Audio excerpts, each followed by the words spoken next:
Welcome to Gunners Are Us, where we are positively Arsenal. And that we are. Very positively. Almost 2 points. It's like a dream state. It is a very positive situation. I can't take it all in. Hey, week after week now, 5-0, 6-0. We've got 21 goals. We've got 2 conceded. This calendar year, we've conceded 4 shots on goal. What is happening? I didn't expect any of this. And we are live over on TikTok right now, as we are going to be every Wednesday when we record the podcast. We've got people saying Arsenal shirt got to go from back. I ain't taking it off. We got Ethan in here saying Sheffield United. Hey, Sheffield United, are they going to stay up? You let us know in the live right now. I respect the fight of Sheffield United. And there's an interesting cat called Jack in our live right now. It's got some really interesting questions. You'd almost think his name was Matt, if you know us personally. But hey, what we're going to do today is we're going to talk about obviously the Burnley game. Yep. Talk about some of the injuries, the Holgate tackle, Porto v Arsenal preview, and then we're going to do our prediction league for this weekend's Premier League games, which Ethan over in the TikTok includes a Sheffield United game. I can't remember. They're away at Wolves, so let us know what you think is going to happen there. And Uzer said, "What do you think about Jack?" So. Do you know what I mean? There's a lot of stuff going on over on TikTok. So please join us there. We are the Gunners Are Us, or Gunners Are Us podcast over on TikTok. So you'd almost say, like, with all the content we've been putting out lately, it's like goals galore for Arsenal, and it's content galore for your boys. I know, and it feels very much like we are simultaneously running with Arsenal. We are. We've conceded a couple, but we've scored a lot. Yes, and we do appreciate everyone over on the TikToks and the YouTubes and the socials. So Simon is not with us today. He is working with a very high-profile game that we're not allowed to name. He's a busy boy. He's always busy. I'll say this. You'll figure it out. But hey, guys, the TikTok is going crazy. I appreciate that. I very much appreciate it. Burnley, Arsenal. Yes. So you cannot watch that in UK because of the blackout. Yep. But hey, I might have seen some of it. I'm gonna be honest. I kept it honest and I watched the highlights. That's good. Same. So we were talking about this last night. Yeah. Which again, if we recorded these last night, we should do an extra pod called Around the Table. Yeah. So this is kind of what's happened. Is last night Joe and I were around the kitchen table. It happened about 2 hours talking about football, and then we remembered we got to record a podcast in about 10 hours time. Yes. Which means we have to regurgitate a lot of the stuff that we kind of come up in a moment. I'll tell you what, though, when we do it in the morning like this, as opposed to the night before, you're a little fresher. Yeah. I'm bright-eyed and bushy-tailed today. Yeah, he looks a lot fresher than he did last night. I'll say that. So the game was really interesting. I've got a theory. I was reading up about the trip to Dubai. We had a few really poor games kind of over the winter. Yeah. That led to the winter break. Once we went to the winter break, it's been, like we said, 21 goals, 2 conceded, 4 shots on goal conceded on our goal, 5 games played in the league this year. That is not normal at all. No. Like, none of that's normal because, scoring 21 is, it does happen. Teams like City, Liverpool, Man United, they do that in the history. But to concede 2, maybe sometimes it happens, but it's the lack of shots we even face on goal is really crazy. There's like zero jeopardy or threat when you watch an Arsenal game at the minute. It's really odd. And obviously there's going to be games where teams figure you out and you're going to take a lot of shots on goal.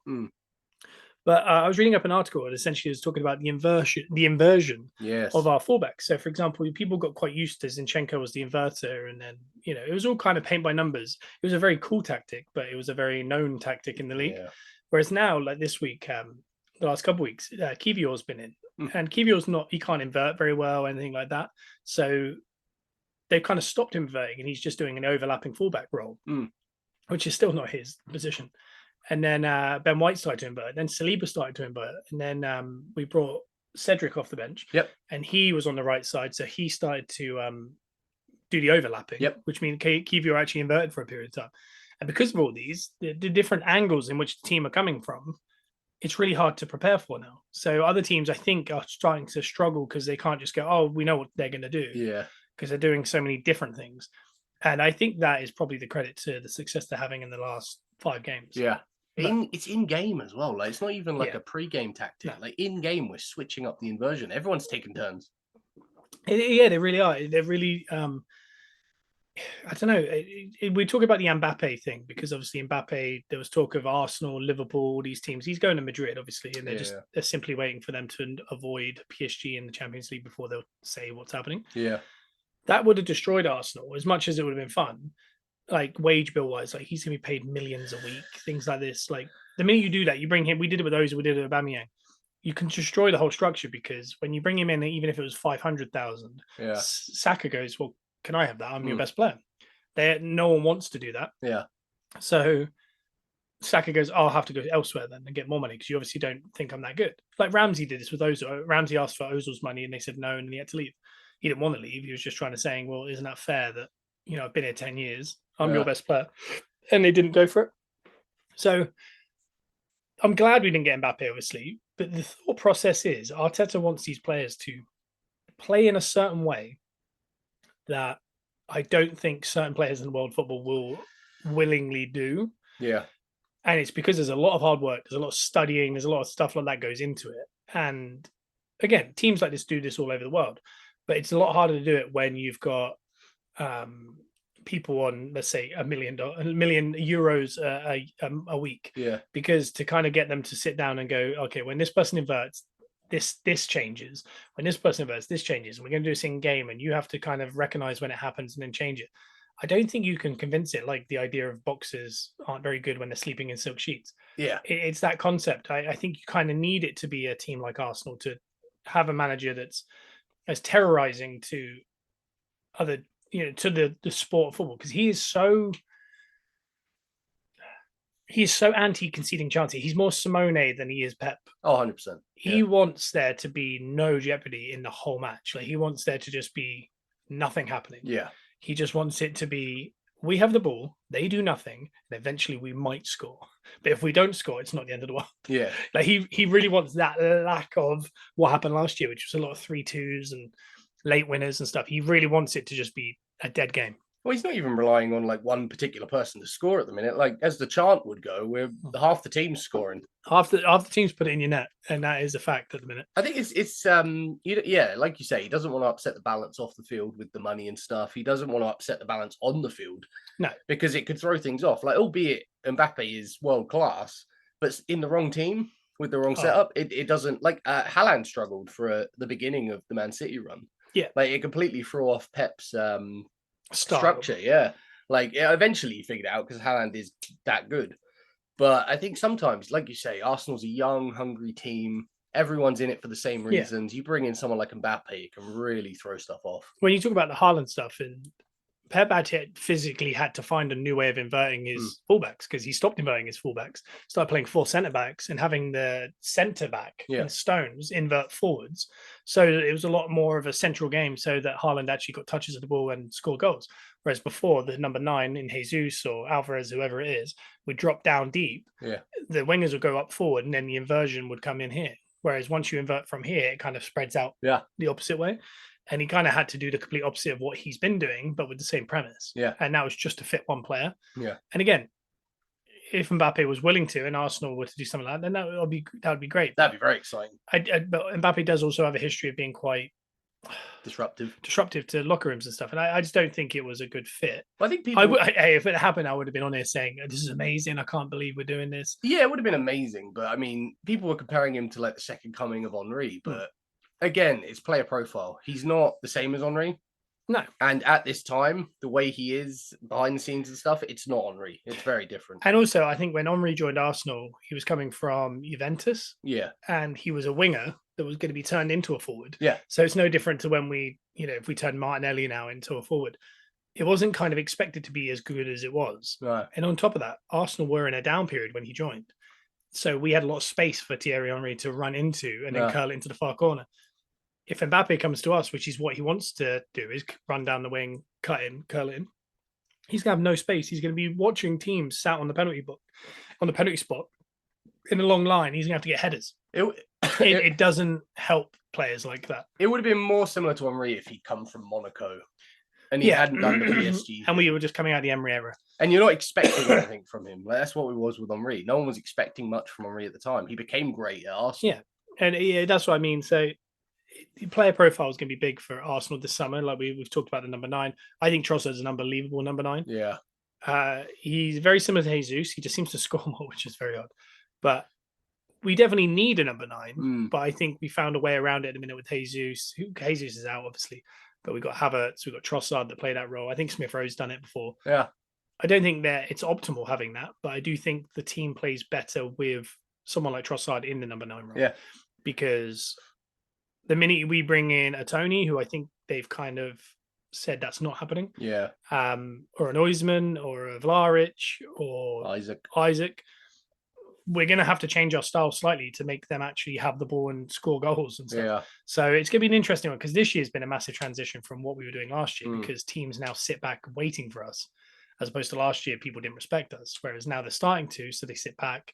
So we have to unlock it differently. Whereas next year, if we bring it forward, we're going to have to figure out how to unlock that inside our own team, as well as everyone sitting low block. So tides are changing. Yep. Because we were talking about last night. I didn't think I would see us in a title challenge ever again in my lifetime. Definitely not in this period when Pep City are about, Klopp's Liverpool are about. And the money coming into places like Newcastle, and I thought, no, we might get fourth a few more times, and we'll play Champions League football, but we're not going to win the Champions League, and we're certainly not going to win the Premier League. And again, we might not win either of them ever, but the concept that last year we had that title run, and I thought, oh, wow, I got to actually watch Arsenal in a title run. Like, I never thought they were going to win the league. I assumed City would just win it. And they did. And I was like, yeah, but it was cool to see us in something that to have that feeling. Yeah, it meant something. So every game was actually meaning, as opposed to just floundering in fifth or something. Whereas now we're showing that we can actually. Exactly. And that's what I thought was this year. I thought, was last year like a fluke? Was it a random year? Was it just all the pieces? And then the way in which we started with the kind of like stuttering kind of offense, I kind of thought, well, maybe it was. Maybe we've gone past. Maybe that was our moment, and if we didn't win the league there, that was it. Yeah. And we're in another title race. It's a 3-horse title race. We're the bottom of the pack, but I mean, there's 3 points separating the top 3. Yeah. It's literally Liverpool, City, Arsenal, and there's 2-point gap. All in the same games now. All in the same games, and we've now got the best goal difference. We've conceded the least in the league, and we've also scored the second most after Liverpool. Yeah. But Liverpool play tonight against Luton, so that's going to be a big one because that's not their game in hand, but they're going to go 1 game ahead of us because they're not playing at the weekend. And then us and City have got games at the weekend. But whatever happens, we're in a title race. So I've got to watch 2 now. Yeah, what I would say is if you're an Arsenal fan, enjoy the ride. Like, don't get too caught up in what could happen and what might not happen. Just enjoy it. Yeah. Enjoy where we're at. Enjoy the feeling right now. And just enjoy the rest of the season because it's going to be fun. And again, similar to like what we just said, there's another cool thing, which is we're in the Champions League tonight. And I didn't think I'd see us back in the knockouts of the Champions League. Yeah. Next week or 2 weeks' time, I can't wait to see the Emirates with the Champions League music in a knockout game against Porto. But tonight, I think it's just about kind of getting a result. 0-0, 1-1, 1-0 to Arsenal. Something like that. Obviously, I'd take a 3-0 win. Yeah. And the way we're playing away from home is very good. Yeah. But Porto are very good. They're third in the Portuguese league. They are only like 5 points off the top behind Sporting and Benfica. So they're a good team. They're missing one of their most important players. But we've obviously still got Zinchenko out, Partey out, Jesus out. Vieira might be back in the mix as an ex-Porto player. He might be on the bench. Yeah.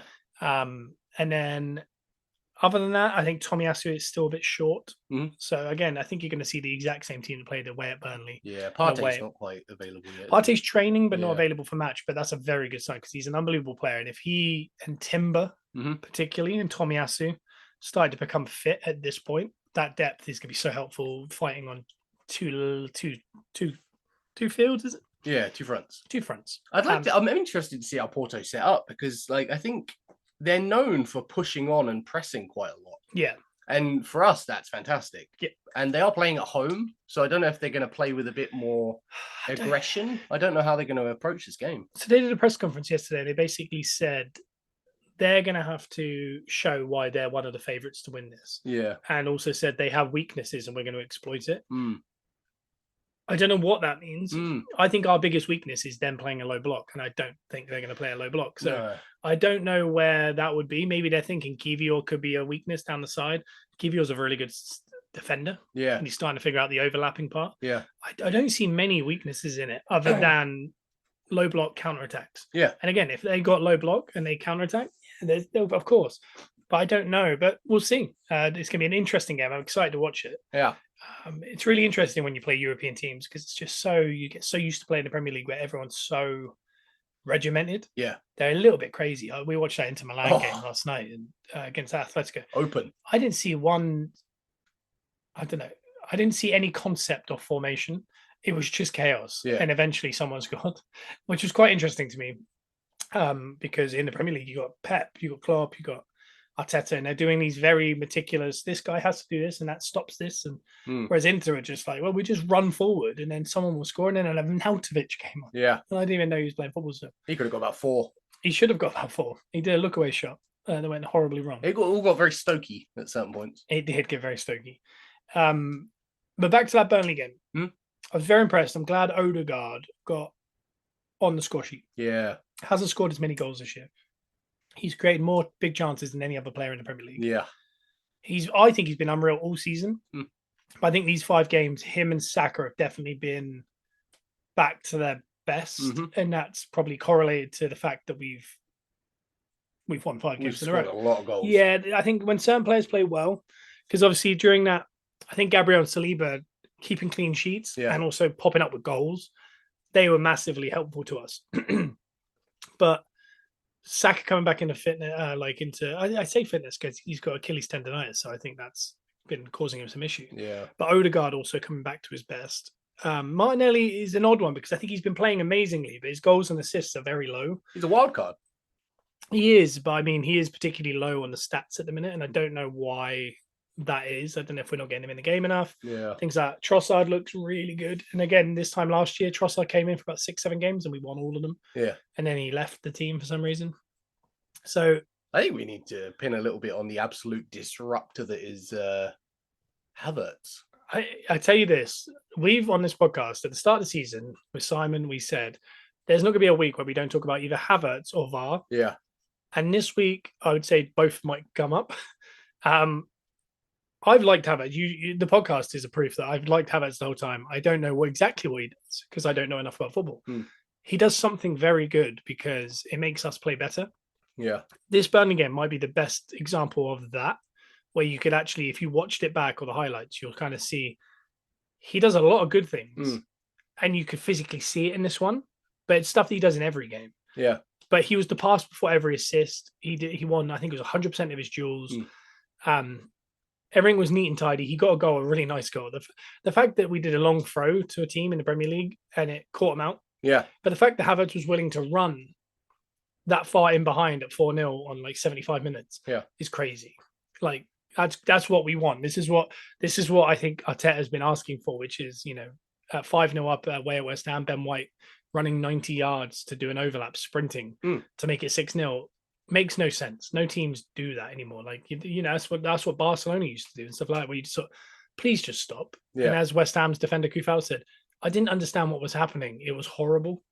We're battling teams. Yeah, it's nice because it's like we've obviously watched a lot of poor Arsenal teams, but Havertz drifting in and not even running fast and allowing all the Burnley players to get back just to nutmeg him and score was hilarious to me. He is the most Berbatov type player, and I do enjoy it. Two players. There was a lot of doubt around in the early part of the season. It's Raya and Havertz. Yeah, Raya's been and both guys, they've shown exactly what their place in the team is. A lot of it's thankless and a lot of it's not spotted and not obvious. But I saw some stuff this week, some stats on what Raya's been doing and what's been leading to our counterattacks / set pieces that come from the counterattacks. Yeah. It's all started from Raya. It is. It's all Raya. And taking it back to the inversion thing you were talking about, I don't know if you brought it up a minute ago, but the amount of different players that are inverting, one of them being Saliba now. Yeah. And one of them being Raya. Yeah, Raya's jumping up into the centre-back spot to kind of give the centre-backs an opportunity to go forward 10 yards. And that is... Obviously, that's going to catch us out, I'm sure. Eventually, someone's going to figure it out. Yeah. But for now, it seems to be working. But the thing is, we're not doing it every game. We're not doing it for whole games. We're just doing it for periods. When it's needed. When it's needed, to kind of switch teams around. But he's collecting crosses. I think someone said that per game, his average is collecting like 14 crosses. Yeah. But at the next best in Europe is 6 per game. I don't know who it is, but I mean, that's a massive change. He's kind of gobbling up crosses and kind of sending us on our way. Wild. Burnley had, I think it was one cross in the game, which was a cross-come shot, which wasn't a shot. Yeah. Because they didn't have a shot on target. That was all they did in the whole game. That's what's crazy. There was no set pieces. There was no shots from range. There was no. They had, I think, it was 4 touches in our box. It's, and this is Burnley. They're probably the worst team in the league, I'd say. But I mean, at home, you should have some atmosphere that you at least get like a set piece or something. They just got nothing, and West Ham got nothing either. It's a really interesting. Liverpool got, if you remember, Liverpool at the Emirates. Everyone went, "Oh, Liverpool are really bad." Like Arsenal, no one said Arsenal did bad. They said Liverpool were really bad. But then, having watched the last few games, maybe that was the turning point of we were disrupting games to a point where people didn't know how to kind of figure that part out. And again, people will figure it out. We'll get smashed, I'm sure. We'll get Hayden from City in a few weeks or something. But for now, it's very good. Well, I'll tell you, it's not just nullifying chances now. He's nullifying everything. Like, you haven't got the option of crosses. You haven't got the option of set pieces, long shots. Like, he's literally stopping everything on our side of the halfway line from happening. Yeah. Which I'm here for. Yeah. And obviously, not to offend anyone, there's a word for this. And people use it online. I'm going to say what it is. They say he's a football terrorist. Yeah. He wants to stop everything. Yeah. And obviously, horrible. But yeah, it's just... that's what they called Diego Simeone as well. But I mean, I watched Atletico last night and they had no clue what was going on. Not the same. It is not the same. And again, European football is not the same. But 5-0, the 21 goals is what I like. We've now, I think if we win by a couple goals and Liverpool were to win by 1 goal, I think we become the highest goal scorers in the league and the least conceded. David Raya's got the most clean sheets. When you can be the top of both of them, you've got a real chance at doing something in the league. So it's going in the right direction. But again, next week when I'm on here, when we got pumped by Porto and then Newcastle did a job on us, I'm sure I'll wonder what's going on. The next thing I wanted to talk about was Holgate's tackle, if you saw that. I did. I saw it in real time, yeah. I didn't see this. You just text me saying, have you seen the Holgate tackle? Or the red card, you said. Yeah. And then I went and looked at it. We did a TikTok on it. So obviously, hey, Gunners Are Us on TikTok. Go check it out. It might be in the top 5 worst tackles I've ever seen. Wild. And some people are saying he didn't mean to. I don't see that part of it. I don't know what he was trying to do. I mean, going into that game, you fancied Sheffield United. I genuinely thought Sheffield United had a shot. If they could stay in the game, they have enough fight at home, and Brighton are so random. Yeah. That I thought they had a chance. I was even going to put back responsibly a little bit of money on Sheffield United. Yes. Holgate eliminated that very early in the game. And this, I think that red card led to the entire downfall of that game. Oh, it definitely did. It was so early. But fancy that. Like, if you're a manager, if you're Mr. Anti-Sandwich himself, Chris Wilder, and your centre-back or full-back, I don't know where he's playing there, does that so early in the game that it's very winnable. Because Luton won 4-0 at home against Brighton. Yeah. Brighton do get beaten if you kind of ruffle them up. Yeah. Or if you disrupt them. And again, that's probably what he was trying to do, is early doors, trying to ruffle them, get them unsettled.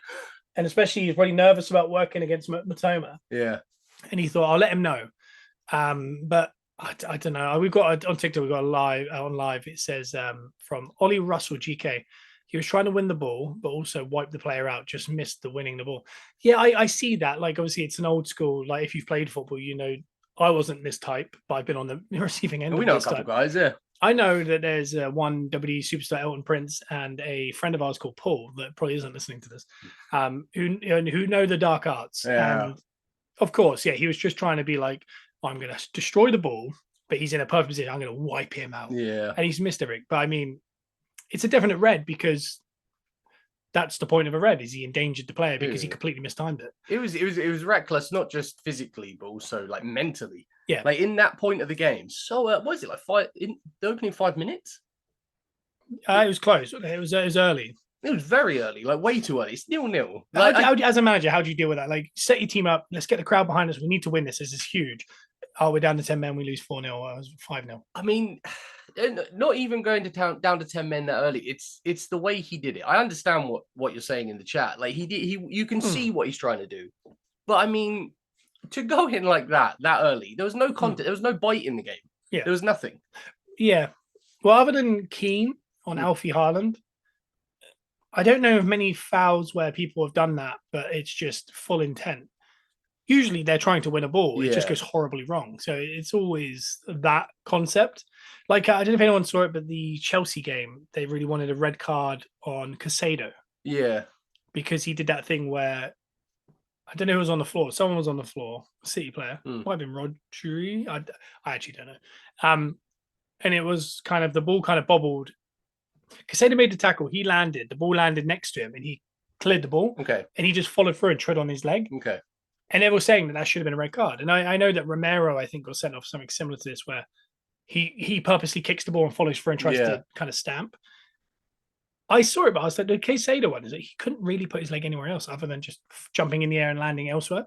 So I don't really get it. That City game in general had some interesting decisions that they felt they got messed up with, like that penalty later on, things like that. Ollie Russell GK says, it was pure stupidity. You can't tackle and follow through these days anyway. His head was gone. I think that's fair, because even if he got the ball. And again, if I think of Holgate, I kind of think of that kind of tackle. Yeah. And it's similar to Godfrey is another one.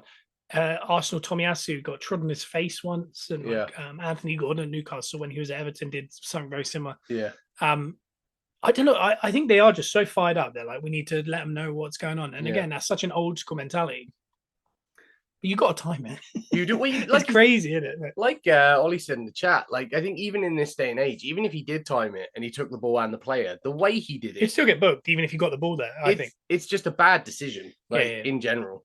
Yeah, it's an interesting one. I don't mind like a proper clear out, but you got. I think Lewis Dunk does it really well. Like, he kind of clears out people in that slide tackling kind of way. Yeah, where it's not off the ground and the guy goes flying, but you can see it's just not dangerous. Whereas like once your leg's up, like Matoma plants his leg there, his knee is gone. Like, it is a very bad situation. I mean, shout out to Lewis Dunk as well. I just want to say a little bit about Lewis Dunk. Like, I mean, I was watching that game, and he, as a player that's come from lower league to Premier League, he's adjusted so well. He's brought in the toughness of the lower league, and he does it in such a way that is really good to the Premier League. Like, it's a big statement, but he reminds me a lot of Tony Adams. Yeah, I see that. I don't know if he's quite the level of Tony Adams. I don't know, because it's a different time. You can't compare players from a different time to this time, because it's a different level of football now. But yeah, he's very similar to Tony Adams. Tall, composed, tough.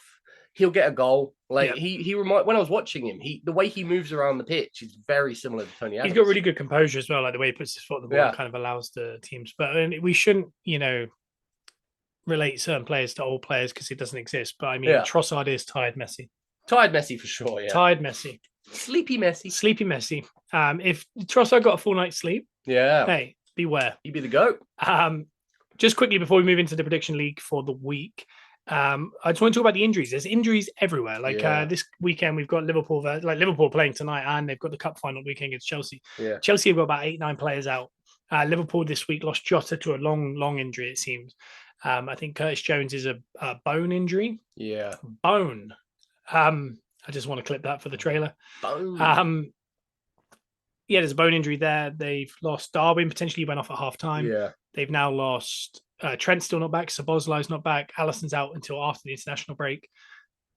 That's not good for their run-in. They have the best run-in fixture-wise. Yeah. But I mean, that is a lot of bad injuries. And again, that's really unlucky at a really unlucky time. And it's like the level in which the injuries are doesn't look good. Like tonight, you got to think against Luton, they're going to have to play probably Harvey Elliott, Gakpo, and Diaz up front, which again isn't the worst. I mean, he's a youth player that's played a lot of games, scored a decent amount of goals. They're very good, yeah. With a couple high-profile signings. But I mean, their midfield looks a little bit light. Like Gravenberg, Thiago's back out.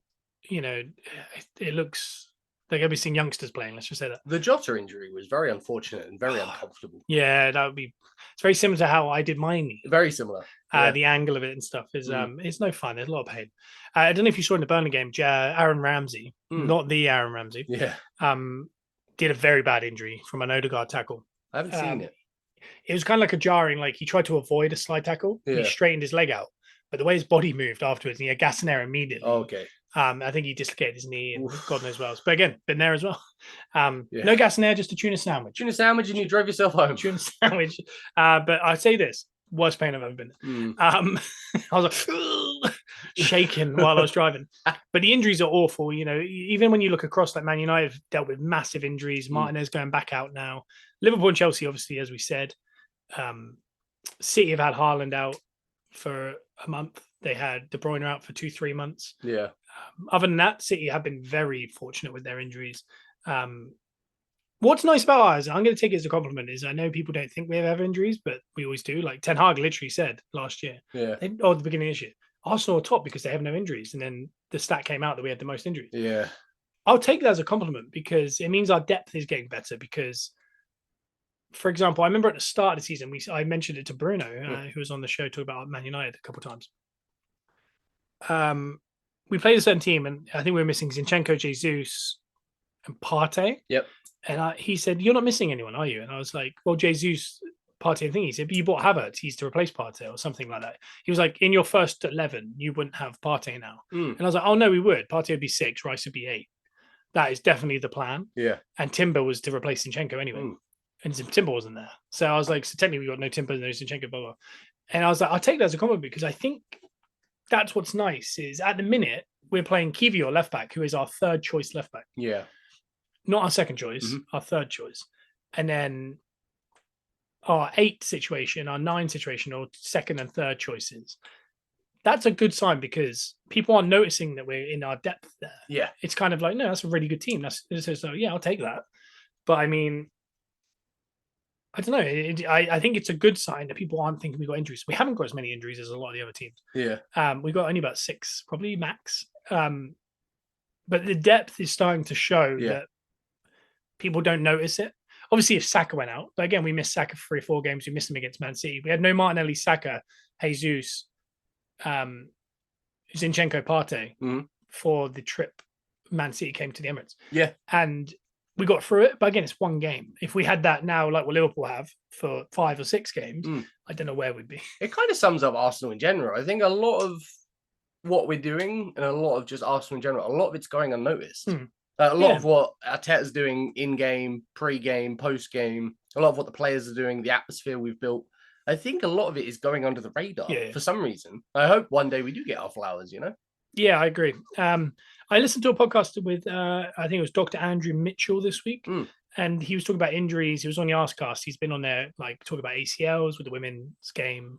He was this time talking about the injuries to like Timber. Yeah. And he was just explaining it, and he was kind of talking about, especially the Timber injury. It was so avoidable. He said he had an ACL movement that you could see could have caused an issue, and they chose for him to play on. He said, obviously, we don't know what the doctors checked at halftime. But he came out at halftime, 5 minutes later, he tears his ACL.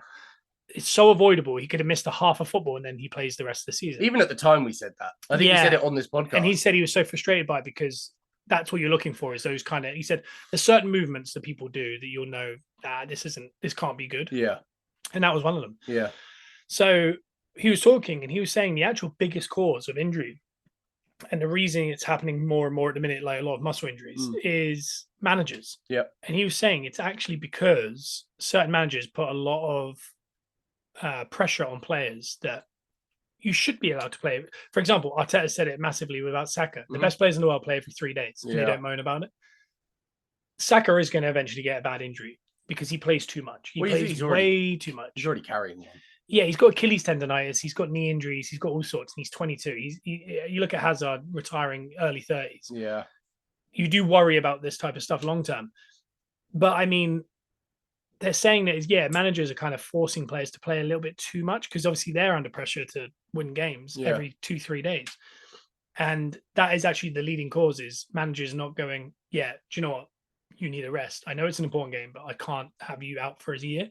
But it would actually help. Like if tonight Saka just didn't play against Porto, that'd be huge. And he has 7 days of rest before the next Premier League game. But he can't afford to lose an away game in the Champions League. And also Saka personally, probably like, I want, at the end of the Champions League campaign, I want to be able to say I'm in the top 3 with Mbappe and Haaland of most goals scored this champion, because that's how you win Ballon d'Ors. That's the stage. That's the stage he wants to be at. So it's hard to tell someone don't do that. But apparently that is the leading cause. And when you think, we now know that Ben White was playing with a grade 2 hamstring tear for the last, I think it was 6-7 weeks of 2 seasons ago when we dropped out of top 4. Yeah. There was one this year. Saka's playing for injury. Jorginho's playing for a hip replacement that he needs. Yeah. Again, that's more his choice, I think, and I think they are managing that. Well, it's potentially career-ending if he has surgery. Like it is definitely career-ending. So I think he's kind of just playing through and just trying to get the last bit of juice out of it as he can. But there is definitely a big feature to me that managers are pushing players a lot harder. And, again, we've got good squad depth. But I mean, Saka hasn't. Yep. There's no one that's going to play out there. Jesus might. I mean, Jesus can't stay fit. Yeah. So, get ahead of that. I think. But I think every team's kind of in a similar boat. Yeah. But yeah, it was just interesting hearing it. There was more manager pressure that was actually causing a lot of these injuries, as opposed to anything like how they're training or anything like that. Yeah. So that was the first half of the show. We're going to come back with Prediction League. But we're going to have a little break here from our sponsors over at SeatGeek. So I'm gonna slide a file that we made yesterday of Joe or me saying the SeatGeek stuff. So hey, if you're listening to this on iTunes or Spotify, you're about to get a little read. But if you're just watching this on TikTok, nothing's going to happen. We're just going to carry on. Isn't that interesting? Behind the music, they're behind the curtain. Yeah. They're peeking. But pretend I didn't say any of that and enjoy the SeatGeek sponsor. Shout out to SeatGeek for sponsoring. We recently became a brand ambassador for them. SeatGeek is a ticket app that takes the confusion out of buying tickets. They have a 0 to 10 score on each ticket to know if you're getting a good or bad deal. Green is good, red is bad. Plus, our listeners get $20 off their first ticket purchase with our code TBA Wrestling. Click the link in the description to download the app. Remember code TBA Wrestling. Thanks again to SeatGeek. So, Prediction League. We are here. Simon's had a good week. So last week, I got 3 to continue my down. Since Arsenal have gone up, I've gone down. I got 3 this week, which puts me at 104. Simon got 5, brings him up to 97. And then you got a 6 out of 11. Ooh. And you're at 112. So you're flying ahead. There is 10 games this week, I believe. Okay. Yeah. 9 there, isn't it? There's 9. There's 9 games. I'm hoping that's right. There's 8 games. It's just there's 1 tonight. Yeah. And again, if you're playing fantasy football, we're not in a new week yet because the Liverpool game is from last week. So once the Liverpool game's out of the way, we're in a new week. And there's only 8 Premier League games. I had a terrible week. I took a risk and played a wild card because I'm kind of comfortably sitting at like 4th position in all the leagues I'm in. Yeah. So I thought I'd take a shot and just wild card it and put in a load of players that are playing twice. Hasn't really worked out because the players I had in previously had really good weekend. Dang, though. It didn't help, but he only got 1 goal over the 2 games. So, even worse. And everyone did it. Yeah. So at least everyone's triple captains are done and out the way, and no one's going to make massive, resurgence on me. But I'm doing all right. Yeah, you're doing well. You're doing well. You had a good week. But what's interesting is we all put Liverpool players in. Mm-hmm. We all brought a load of players in that I'm going to be playing next weekend. Yeah. So we're all in trouble. Mm-hmm. We all went all in, let's just say that. We all went in, yeah. But this week, there's 9 games. There's 8 of the weekend and then 1 tonight. So we'll start tonight's one. It's Liverpool at home to Luton. Oh. I think a lot of people are saying this is an easy Liverpool smashing of Luton. I don't think it's going to be that easy because of the injuries. Luton are really aggressive. Very good, yeah. They cause a lot of problems. They will, force them back at times. Mm-hmm. I'm actually going to go a draw. That's fair. I think that is fair. That's a big result for Luton. That would be huge if that. I don't think it's possible, but I mean, I'd like to know from a fantasy football standpoint and from a game standpoint if Adebayo's injury that he picked up in the warm-up against Man United is still a thing. Yeah, that's quite big. That is big, yeah. But I know they've got Doughty and they've got Barkley that can cause some threats. But And Lokonga doing very well. That block he did. I know, for Fernandes, yeah. Very good. I think for me,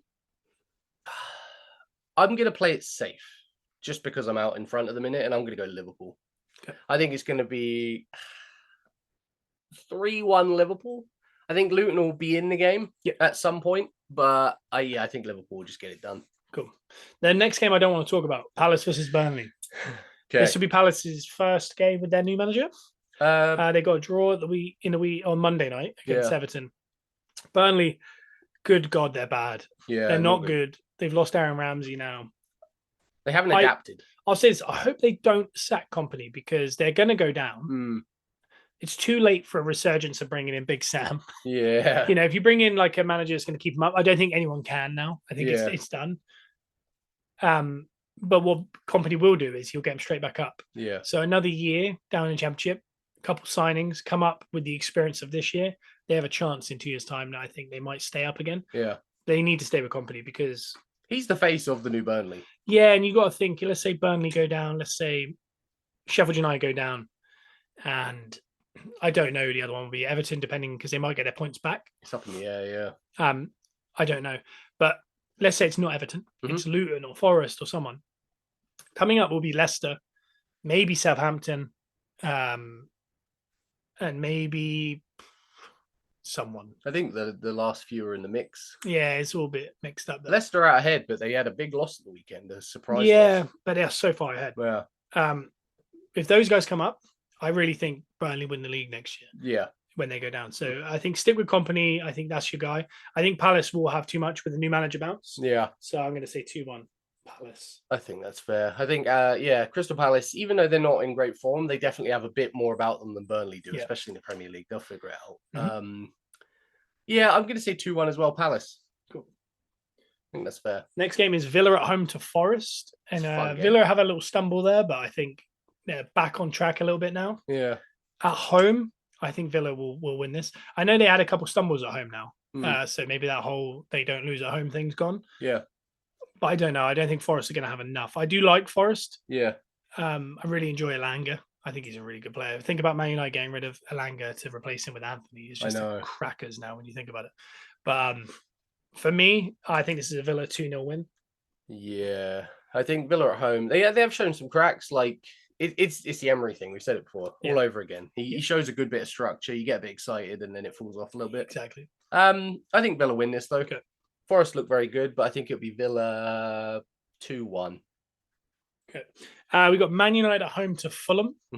Fulham actually had a little resurgence as well. They're looking quite good. But weirdly, so the way I look at Man United, I kind of look at them like Arsenal, where when they're saying like they play Burnley away, I'm like, oh, I don't know. Yeah. And then when they got Fulham at home, I go, yeah. But when you actually look at Man United, they go to Luton, they somehow win 2-1. Obviously, they got battered essentially, but they still won 2-1. Yeah. They went to Burnley, they won. They went to a couple other away games and they won. What I don't expect from Man United is them to lose at home. But when you actually look at the major losses they've had, it's kind of at home. Yeah. So it's been the opposite of a fortress. Yeah, they I don't know if it's the pressure of the crowd or something like that. But saying all that, I can't bet against Man United at home. Yeah. But I do think there's a chance this is an upset or a draw. But I'm gonna go Man United. Okay. Yeah, I think what they found with the front three now, the new youth front three that they've managed to put together, I think they're firing on all cylinders. I think they're figuring it out. I think that'll be Man United win that. I'm going to say 3-1. Okay. I think Højlund's on a roll at the minute. Yeah. He's now the youngest player to score in 6 games running. Yeah. Breaking Joe Willock's record. Very good player. But he's on loan at Newcastle from Arsenal. He's a very good player. He's got 6 and 7 or whatever it is. But he's also got 6 and 17 if you look at it long term. So, but I really like him. I think he's a really good player. And check out a TikTok where I actually said a few things in comparison to Haaland. Yeah. But he's I think he's a really good player. I like Mainu. I think he should be in the England squad. Yeah. The team's coming together, and I think I was listening to Goldbridge, Manchester United. Shout out Goldbridge. And I think he was talking about it. I think I don't want to get these names wrong. But they just got the director of football potentially from Newcastle, who was put on gardening leave. Okay. He looks like he's going to Man United. They might make him sit out the last 2 years of his contract if Man United don't buy him out of his director of football. Yeah. But this is a director of football that they got from Brighton, who was going to basically reshape Newcastle how he did Brighton. Yeah. But with added money. He did an incredible job with Brighton, yeah. And now he looks like he's going to United. With United, with the amount of money they turn over, they can spend the money they have. Yeah. And with Jim Ratcliffe in there, who's looking to pump money into the actual football side, this is a very Man United trajectory that was looking a little bit sus. Yeah. It looks like it's now going up. Newcastle's, on the other hand, having to sell the best players, losing their director of football, the guy who had a 5-year plan. The plan's now stopped, so they have to start again. Yeah. And again, they might go get the director of football from Barcelona or Real Madrid or someone. I don't know, because they can attract them with that money they have. But the thing is, they can't spend it. No. And nothing's changing. They're not going to be in Europe this year. So it's another year where they can't spend it and they actually have to sell. Yeah, they're in a tough spot. They're going backward. They're regressing. And Man United might be on. So the question marks of who's got the better trajectory out of Man United and Newcastle. I think everyone said Newcastle and Man United are on the way down. I think it might have just switched. So it'd be interesting to see what's going to happen with that. But I do think Man United are in a good moment. I still don't see a structure. I still don't see good football. Yeah. But they're winning. Yeah. And again, we said this all last year and we thought, that can't last. And then it does. And they win I think they won a Carabao Cup last year. They famously figure things out. Yeah, top 4. I think it's just their style. I think their style is winning. I said it before. I don't think they have a style. I think they win games. And it's not a fluke when you're doing it week to week. The next game is Brighton versus Everton. Okay. 2 of the most unpredictable sides. I watched that Everton Palace game at home at Goodison. Yeah. That was bad. That was a bad football game. I put bet responsibly a bit of money on Calvert-Lewin to get a shot on target. It just doesn't happen. No. They weren't even near the goal. Onana came on and scored a set piece. Very good player. Yeah. I don't know. Brighton, when they're really good, are really good. When they're really bad, they're so poor. Yeah, this is tough to call. It's such a hard one. I'm not impressed with Everton. The other thing I'd say about Everton is Carragher was talking about on Monday Night Football, the point deduction thing. And then they might get some of these points back. There's another deduction that could happen. There could be a fine. But what's happening, the reason why it's taking so long to sort this is I think it was 777 who bought into them. They are not. Basically, it takes like 2 weeks to confirm that a company is a good company or safe to be the company that owns that club. Yeah. It takes about 2 weeks. We're 10 weeks in, apparently. Okay. Which basically means the Premier League don't think they're a stable company that should own a club, which means they'll have to leave. The other side of their ownership is just uninterested right now and just kind of walked away. Yeah. They could be looking at administration. Okay. And that could essentially be the end of Everton. That's sad. For a team that have never even dropped out of the top division or haven't in like 100 years. Yeah. To drop down would be bad because if they get another point deduction, they're going down. There's no 2 ways about it. Yeah, they can fight all they want and play. Like Dyche is doing a great job of keeping them at least steady for now.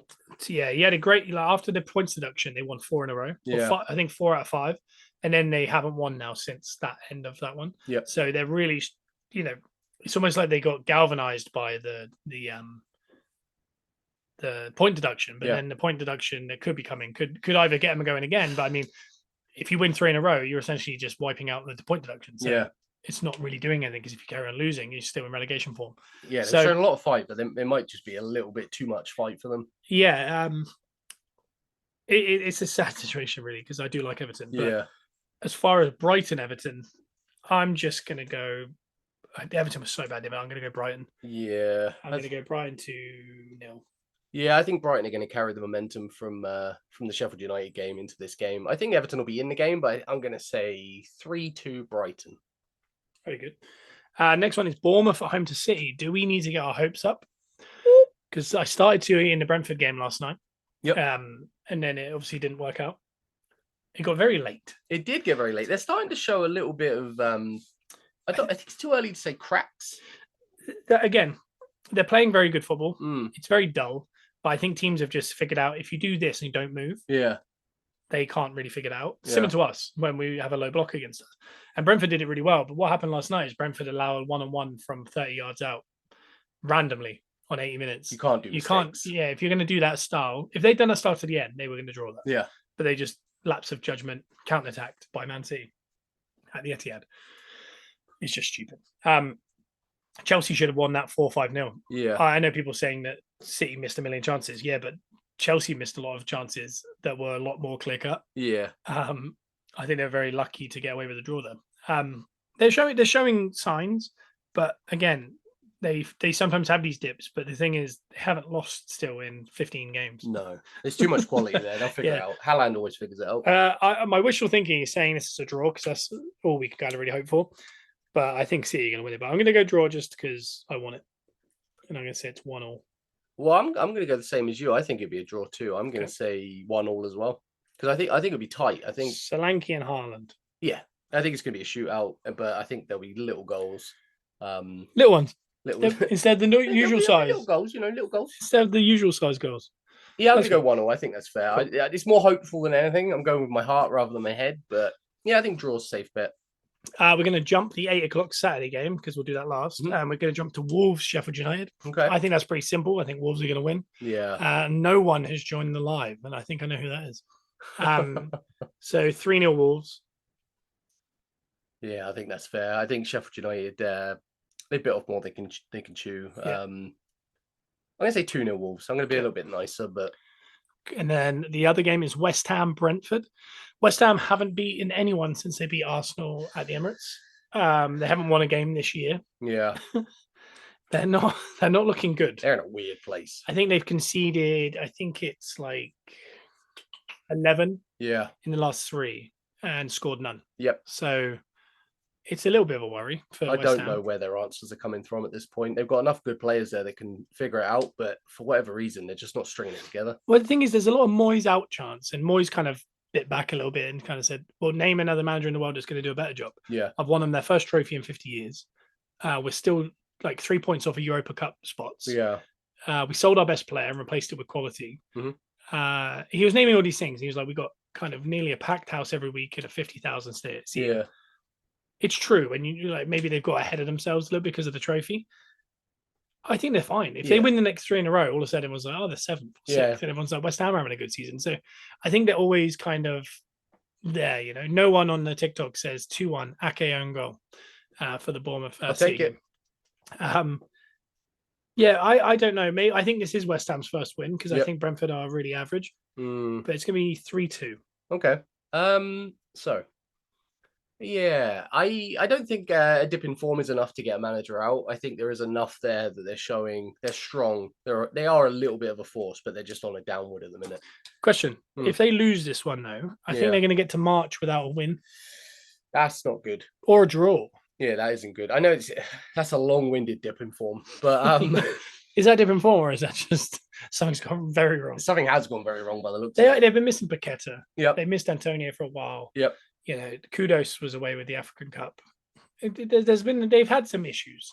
But I think I'm gonna have to play devil's advocate. There we go. Finally, first time I've got a lot of home victories here, and I've got all home victories and 1 draw there. So I'm gonna go Brentford to win this one. I'm gonna say 2-0. Okay, we have gone the same on everything except for 2. So I physically can't catch up with you this week. And Arsenal, Newcastle, we're both going Arsenal, right? Oh yeah, we'll preview it, but I'm just going to say I reckon it's 3-1. 3-1. Yeah, 1 step more than the score we usually get. You're going 2-1 then. I'm going to go 2-1 Arsenal. Yeah, cool. The preview for Arsenal versus Newcastle. Just do a quick one. It depends, obviously, what happens tonight. Yep. As far as injuries, things like that.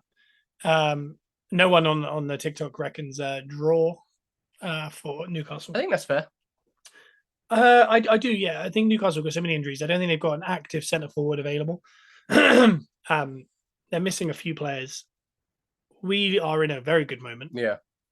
It's our first home game in about 4 games, which is just nice to actually see us at home again. We owe them 1 because of that away game. I remember at that time how ridiculous that goal was in that match. And how much like ill will there was in the match. Yeah. That I was actively waiting for this one to just be like, let's pump them. Yeah. So I really hope we have a good performance. Prove a point. If we manage to get a result at Porto away and win, not just draw, just win, and then beat Newcastle, I think that might be one of the best runs we've had in 15, 20 years. On the back end of the season as well. Yeah. That's the time you want to be stringing these together. Yeah, and to do that late, especially coming off of 3 or 4 games where we weren't great, that's good. Away Champions League knockout stage, away at a few bogey teams, home to Liverpool, home to Newcastle. If we come out of that with 7 wins of 7, I'll be really... Yeah. I think that will be a really good situation. Yeah.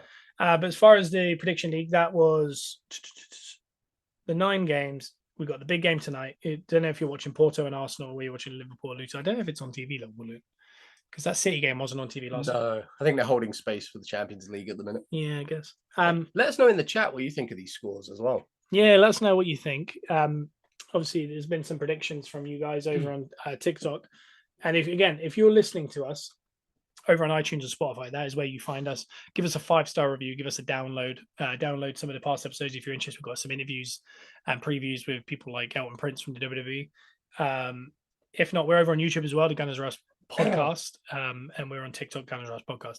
Make sure you check out our TikTok. We are really putting out 2 to 3 videos per day, every day. We try to build that kind of community of Arsenal fans and football fans and all that kind of stuff. Question to end on from the TikTok chat is this group of players better than the Invincibles run? I guess no. Unless they win the league, then we have the conversation. But I mean, it's tough, isn't it? There's a lot of timing, a lot of quality. I think we captured lightning in a bottle at the time we did with the Invincibles. Yeah. And I'm going to be honest, there's a chance with everything Mikel's put in place and with this group of players, we could be capturing lightning in a bottle now. Yeah, I felt like we did last year a little bit. But again, I think you have to win something. Like, it's like the whole Rio Ferdinand, Saka is world class. The concept behind it all is he hasn't won anything. I don't know why he thinks Doku's world class and Saka isn't, because that's just crazy. But the world class thing, I think you do have to actually win something. The question is, we all think Harry Kane's world class, and he hasn't won anything. So I don't know about that conversation anymore. No, the Invincibles, if you actually look at the Invincibles, I don't think they were great. Yeah. But they weren't our best Arsenal team, I don't think. No. Because they drew a lot. Yeah. They got out of weird situations. They lost in all the other cups, like, pretty badly. You had to come from behind quite a lot of that season. Yeah, I think it was just an odd, like... It was just it was just one of those situations where everything worked out perfectly and they won it. But I don't think it was even our best team. I think the team in 2006 might have been better. 2 years on, with a couple of young players came through, a couple of the older players were kind of right at the end of their careers, like Bergkamp and Pires, and these guys were kind of coming to the end. Henry's last year. I think that team should have won the Champions League and the league that year, and won neither. And I think that would have gone down as obviously the better team. Yeah. Because people say the Invincibles as good as Man City's treble team. I think Man City's best ever team is the Centurions, not the treble team. Yeah. I think they've played nicer football. Yeah. But again, if you win a treble, like Man United, I think some of the teams with Ronaldo, Tevez, Rooney were better than some of the treble team, for example. But the treble team are always going to be considered the best because they won the treble. Yeah. If you go unbeaten or win a treble, I think they're forever going to be your best team. People only remember the trophies in the cabinet. They don't remember the what happened that season. Yeah. So listen to that, Harry Kane. I hope you've enjoyed the show. We'll be back next Wednesday where we'll be talking about whatever happened at Porto and the Newcastle game and previewing. I don't actually know what's next. I'm usually so ahead of all this. There's a lot to come. There's a lot to happen between now and then. Basically, we're playing every 3 days. So hey, maybe some more preview podcasts in the week. I'll jump on there. No one says GG's. Have a great day. I'm sure I'll see you later. No one. But hopefully you enjoyed the TikTok as well. If you are listening, make sure you check out our live at TikTok 10 a.m. on the Wednesday while we record the podcast. But that's been the podcast. Joe, have you got one of these bits or have you not? Of course I do. You do, okay. And who's it for? Newcastle? Porto. It's for Porto. So, hey, that's interesting. That's a change. Have we never had a Champions League one of these? Nope. Okay, well, good luck. So, the Vino de Porto is the wine of Porto. Yep. And for the 214,349 people of Porto, they are going to need this wine to lose the bitter taste in their mouths after tonight. Vamos, la Arsenal!